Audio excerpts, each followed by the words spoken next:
아, 괜찮아요. 그냥 넘어가요. 생일 축하한다는 말에 이렇게 대답하는 사람, 주변에 꼭 한 명쯤 있으시죠? 보통은 쟤는 성격이 좀 무심한가 보다 하고 넘기기 쉽죠. 그런데 심리학이 들여다보니 이야기가 완전히 반대였습니다. 이들은 감정이 없는 게 아니라 축하라는 걸 누구보다 예민하게 느끼고 있었거든요. 오늘은 이 조용함 뒤에 숨은 세 가지 심리를 풀어드리고 마지막에는 당신도 다음 생일을 거절하고 싶어질지 모를 한 가지 진실을 말씀드릴게요. 한번 떠올려 보세요. 퇴근하고 소파에 눕는 순간 카톡에 생일 축하해 알림 3개가 동시에 뜨는 장면을요. 나 올해 생일 챙기지 마. 카톡 생일 나 감춤해놨어요. 혹시 이런 말이 입에서 먼저 튀어나오신 적 있나요? 사실 이분들은 축하를 피하는 게 아닙니다. 축하에 딸려오는 보이지 않는 무게를 감지하고 있는 거예요. 연기 감지기처럼 이분들의 사회적 감지기가 예민하게 세팅되어 있는 겁니다. 당신도 혹시 그런 분이라면 이 감각에 이름이 있다는 걸 먼저 말씀드리고 싶어요. 그렇다면 이 예민함의 정체는 뭘까요? 여기엔 세 가지 심리가 쌓여 있는데 첫 번째는 가장 많은 분들이 댓글로 남겼지만 아무도 이름 붙여주지 않은 감정입니다. 한번 떠올려 보세요. 친구한테서 생일 축하 메시지가 옵니다. 기프티콘도 하나 딸려 있어요. 그때 가장 먼저 드는 마음이 고마움이 아니라 살짝 무거운 감각이라면 당신만 그런 게 아닙니다. 어떤 분이 이렇게 적어두셨어요. 받는 순간 좋다기보다 아 이것도 빚졌네 싶은 마음. 이 한 줄에 오늘 이야기할 첫 번째 심리가 다 들어있습니다. 사실 이 감정에는 이름이 있어요.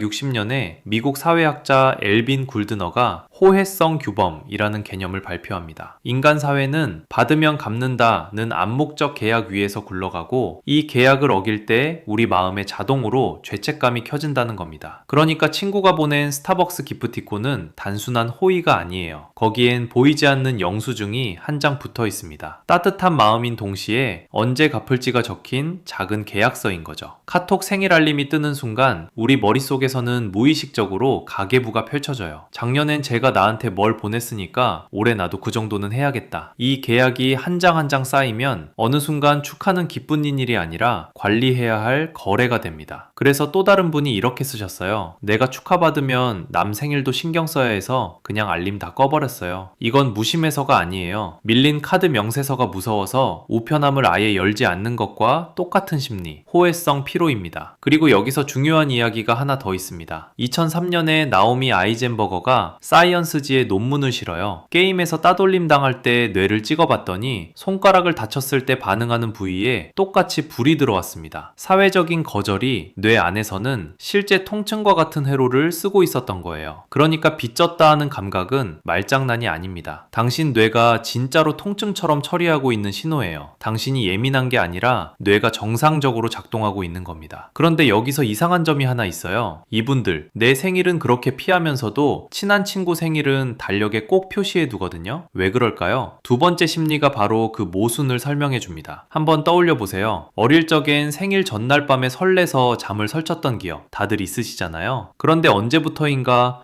그냥 하루지가 먼저 튀어나오지 않던가요? 이 장면을 정확하게 설명해 주는 학자가 있습니다. 하버드 의대에서 성인 발달을 수십 년간 추적한 조지 베일런트예요. 베일런트는 성숙 방어 기제 중 하나로 안티시페이션, 미리 내다보기를 꼽았습니다. 다가올 실망을 조금 먼저 당겨 느껴서 감당 가능한 크기로 만들어두는 거죠. 원래는 꽤 성숙한 기제예요. 문제는 이게 과잉되면 실망의 가능성 자체를 차단하려고 기대의 스위치를 아예 내려버린다는 겁니다. 여기에 스티븐 헤이즈의 수용 전념 치료가 한 겹을 더해줍니다. 헤이즈는 불쾌한 감정을 미리 피하려는 시도를 경험 회피라고 불렀어요. ACT 연구들이 일반되게 말하는 결론은 경험 회피가 길어지면 부정 정서뿐 아니라 긍정 정서까지 함께 둔해진다는 겁니다. 저는 이걸 에어백에 비유해요. 에어백은 충돌의 충격에서 당신을 지켜주죠. 그런데 그 에어백이 언제나 펴진 상태라면 운전석에 바람 한 줄기도 느낄 수 없게 됩니다. 기대의 스위치를 내리는 순간 감동과 설렘의 스위치도 함께 내려가는 거예요. 그러니까 그냥 넘어가요는 무감각이 아니라 나를 지키려는 오래된 습관이 너무 잘 작동하고 있다는 신호입니다. 그런데 이 둘만으론 아직 조각이 다 맞춰지지 않아요. 마지막 세 번째 심리는 훨씬 조용하지만 가장 깊은 곳에서 작동합니다. 이걸 알면 왜 SNS가 유독 이분들을 화나게 하는지까지 이해가 됩니다. 이분들은 외로운 걸까요? 아니면 그냥 혼자가 좋은 걸까요? 이 둘은 전혀 다른 이야기입니다. 심리학에 자기결정성 이론이라는 게 있어요. 대시와 라이언 자연이 다듬어온 이론인데 인간이 잘 살기 위해 꼭 필요한 세 가지 욕구를 말합니다. 자율성, 유능성, 그리고 관계성. 특히 자율성은 혼자 사는 것이 아니라 내 행동이 내 진짜 가치에서 나온다는 느낌이에요. 내 인생의 각본을 내가 쓰고 있다는 감각이죠. 그런데 생일은 이 감각을 쉽게 흔듭니다. 사회가 이미 써놓은 각본이 있거든요. 생일엔 모여야 한다, 받아야 한다, 사진을 찍어야 한다. 이 각본대로 움직일 때 자율성 욕구는 조용히 훼손됩니다. 그래서 카톡 생일 감춤을 회사 정책이 막았을 때 유독 화가 나는 겁니다. 내가 지키고 싶은 영역이 함부로 열린 신호니까요. 한 가지 더 중요한 연구가 있습니다. 응우옌, 라이언, 대시가 2018년에 발표한 논문에서 혼자 있는 시간이 부정감정뿐 아니라 들뜬 긍정감정까지 함께 가라앉혀 감정의 진폭을 완만하게 만들어준다는 걸 밝혔어요. 단 조건이 있습니다. 그 고독이 스스로 고른 것이어야 해요. 내가 선택한 고독은 회복이 되지만 누가 떠민 고독은 외로움이 되는 겁니다. 그러니까 고독은 침묵이 아니에요. 스스로 고른 고독은 인생의 볼륨을 잠시 낮추고 나한테 가장 중요한 소리에만 귀를 기울이는 시간입니다. 통계 하나만 덧붙일게요. 2023년 한국의 1인 가구 비율은 35.5%, 그중 14.3%는 혼자 살고 싶어서 혼자를 선택한 분들입니다. 자발적 고독을 고르는 사람이 늘고 있다는 뜻이에요. 당신은 소수의 이상한 사람이 아니라 한 시대의 흐름 안에 있는 사람입니다. 자, 약속드린 마지막 진실을 말씀드릴게요. 안 주고 안 받기는 차가운 선택이 아니에요. 관계의 질을 지키는 가장 따뜻한 선택일 수 있습니다. 던바의 연구를 한번 떠올려 보세요. 우리는 150명과 느슨하게 연결될 수 있지만 정서적으로 진짜 기댈 수 있는 사람은 약 5명 뿐입니다. 우리는 사회적 에너지의 약 40%를 바로 이 5명에게 씁니다. 해리스와 오스의 2019년 메타 분석도 같은 방향을 가리켜요. 자존감을 키우는 건 축하 개수가 아니라 관계의 질입니다. 그래서 저는 이렇게 비유하고 싶어요. 우리의 마음은 수도꼭지 100개짜리 물탱크가 아니라 5개짜리 작은 저수지예요. 그 5개의 맑은 물만 채워도 충분합니다. 그러니 오늘 3가지만 허락해보세요. 첫째, 오늘 밤엔 카톡 생일 설정을 당신 방식대로 다시 열어보세요. 둘째, 이번 생일엔 5명 중 한두 명에게만 당신이 원하는 방식을 먼저 제안해보세요. 셋째, 누군가의 기프티콘이 도착하면 갚아야 한다 대신 딱 한 가지만 물어보세요. 이 사람은 내 5명 안쪽인가? 당신이 생일을 조용히 보내고 싶은 건 감정이 없어서가 아닙니다. 관계의 무게를 누구보다 정확히 알고 있기 때문이에요. 당신은 충분히 괜찮고 이미 잘하고 있어요. 당신만의 리듬으로 이 하루를 보내도 전혀 이상하지 않습니다. 오늘 3가지였죠? 호혜성 피로, 예상적 실망 회피, 자율성 욕구. 당신의 마음은 5개짜리 저수지니까요. 이 영상이